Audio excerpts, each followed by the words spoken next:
Mereka juga perlu menerima konsumsi berapa? Itu bertahap secara negatif. Tetap.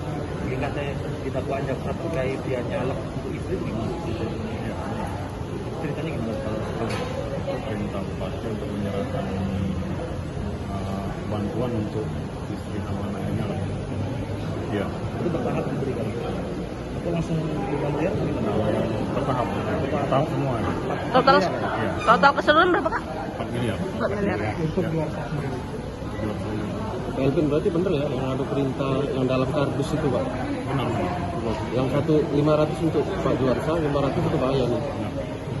Kak, kita ada iya. Oke. Makasih Pak. Makasih Kak ya. Jadi kita sudah dengar keterangan saksi Elvin MZ Mukhtar. Yang kita tahu Elvin adalah juga terpidana kasus ini, sudah dihukum.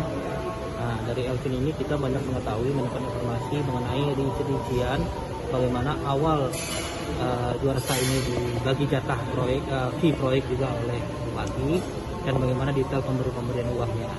Tadi Elvin sudah menerangkan detail, memang ada beberapa dia lupa karena waktunya sudah lama, tapi kita bacakan BAP dan dia mengakui bahwa total pemberiannya secara bertahap sudah 3 miliar ke Pak Juarsa dari Robi dan tambah 1 miliar dari Iwan Kotari, total 4 miliar.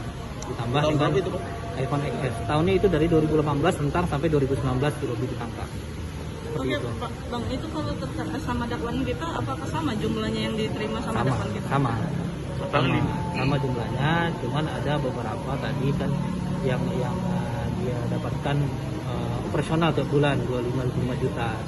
Nah itu memang tidak dapat kami muncul di perkara ini, tapi nanti kami akan lihat apakah termasuk itu bagian dari fee atau ada uang tambahan lagi. Tapi kita tentu jumlahnya bisa bertambah nanti seperti itu.